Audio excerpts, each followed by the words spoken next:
Hi Ben, hi James. Thank you so much for joining me today. How are you both? Yeah, good. Very, Thanks. Thank you very for good, having thank us. you. Good, good. I'm really excited to be having this conversation. I think there's a lot in this white paper that we're going to discuss that is really relevant to the dental profession today. And I'm really excited to have you guys tell us a little bit more about the paper itself and the findings and what you feel this means for the profession looking forward. So obviously it's called the current and future perceptions of dentistry. So what was the thinking behind this and why is it being put together? Yeah, that's a really good question. So the white paper for us was really just to go out to the industry to really look at how dentistry is changing both socially, economically, and then the technology aspect of that. So it was really to look at the industry across UK, Australia, and Canada, which is the markets that I'm across, and see how technology is driving it and what are the factors there, and how dentists are feeling and what the future of the industry might look like. Perfect, thank you.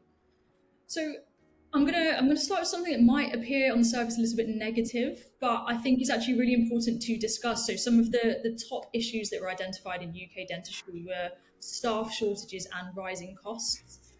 Were you surprised by this? And ultimately, what does this then mean for dental practices going forward? Do you want to take this one, Ben? Yeah. I'll take this one, sure.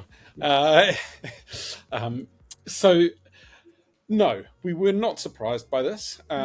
This has been a theme for quite a period of time now in dentistry.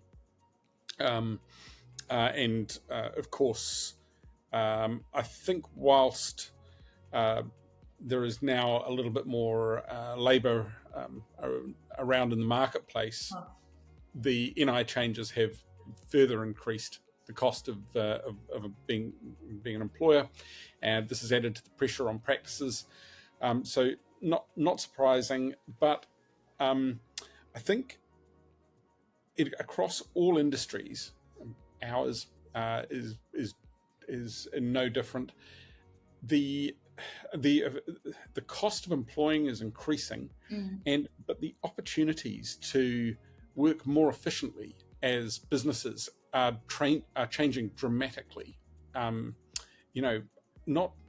I think if you go back through time, those changes would take years to unfold. These changes now are literally changing month by month. Our ability to use technology to work in a more efficient way is literally changing month by month. It's certainly true within our business, and I think it's increasingly true in dentistry as well. thank you. Yeah, I definitely agree. I know we spoke about it a little bit before we started today's discussion that there is a huge boom in the tech and AI, and particularly in dentistry.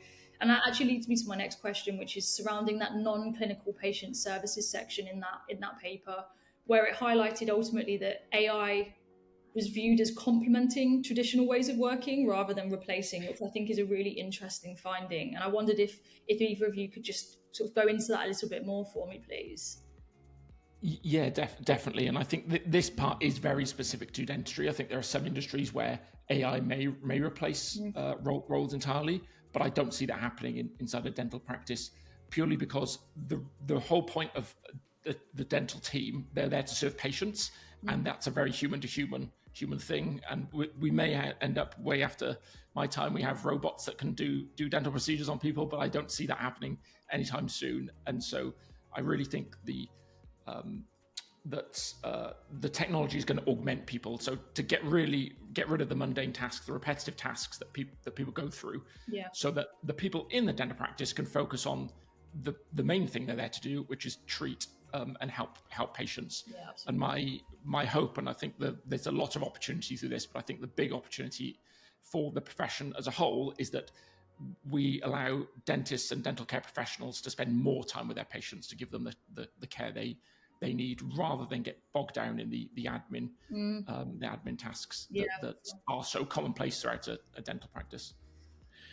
Yeah, look, I really support that.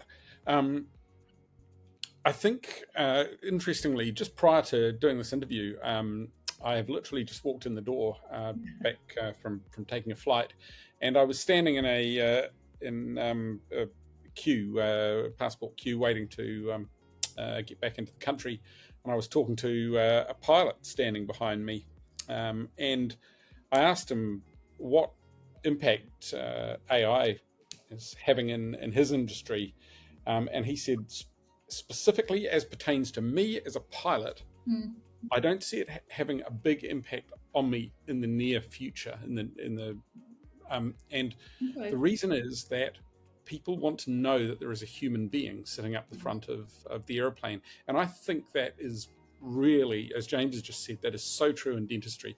People want to be treated, want their healthcare taken care of by humans. Now, those humans can become hugely more effective. There is no doubt about that. But the effect of the technology will be to support the humans in providing the care, not to take it over. And I think that is specific to a small number of industries, but dentistry is one of them. I think that's a really good point, and also somebody who doesn't love flying. The thought of a human not being at the front of a plane it really terrifies me. But in the same way, we know that having a fear of the dentist, for example, is so widely felt by so many people in the population, and that sentiment is going to stay the same. Like you say, there, it's really important that people have that connection, that human connection, and I think that's a really crucial takeaway here, and it actually goes to the conclusion. So if you don't mind, I'm just going to read out a line of the conclusion of this report, which was, if a practice engages in processes and techniques to free up time so that professionals can spend more time with patients, they will achieve a more satisfied workforce, better engaged patients, and improved outcomes. And I think that really just summarizes what we were discussing there. But I think there will be people who are listening who may still be hesitant, may still be reluctant to integrate these types of softwares, technologies into their practices, into their workflows. What would you say to those people who hold this feeling? Yeah, I'll go first, James, if you want. Look, I don't think, if you take any role within the practice. Let's start with the front desk. I don't think anyone gets up in the morning and says, great, I'm going to work today in a dental practice to take phone calls to make or change appointments. Great. That's what I want to do with my day. I don't think that is what anyone wants to do. However, if that is your role in the practice, helping an elderly patient complete a medical history form, helping a mother of two children, one of whom is being treated, focus on the child that is in the chair whilst taking care of the other one. Those are the sorts of things that personally I would want to do, and I think the people who choose to work in care want to do. That's just a very simple example, and that example extends across the range of roles performed in the practice. That would be my response. I think it's a very true statement. Thank you. James? Yeah, I'd agree with that, as well as sort of historically in dental practices, a lot of focus has been on cost savings, and that's completely understandable and rightly so, given the pressures that dental practices have faced, well, more than just since the pandemic, but going back since 2006, really. They've faced completely an unprecedented amount of pressure on their budgets and how they run. So naturally, they focused on those cost savings first. However, I think that's important, that you should also not take those time improvements that Ben talks about.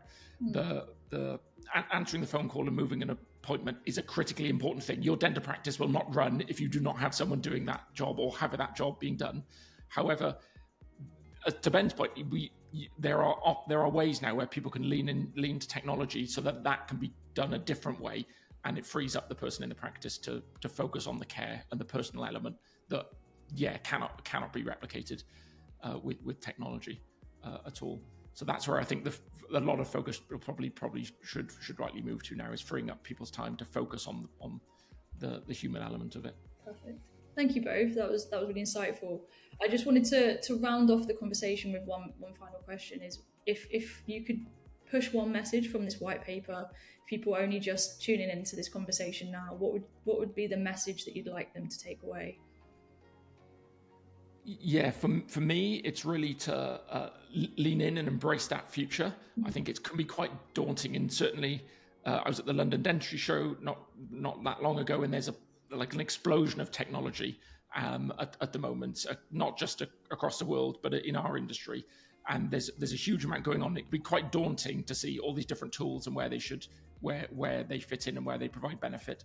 But I think if you do it to lean in and try and adopt some of those tools, you don't have to go full in and try everything, but certainly lean into some of the tools that are just becoming more available within platforms like what we're offering with Dentally.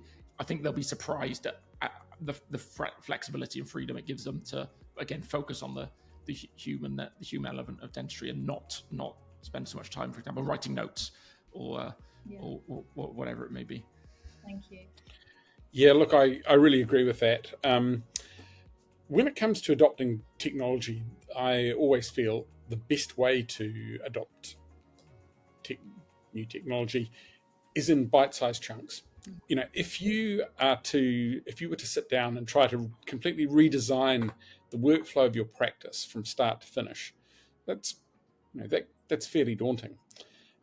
However, if you seek to systematically embrace new components of technology one after the other and tweak your workflow in a systematic way, tweak the workings of your practice, the processes, and the responsibilities within the practice over a period of time, I think that is absolutely the way to do it.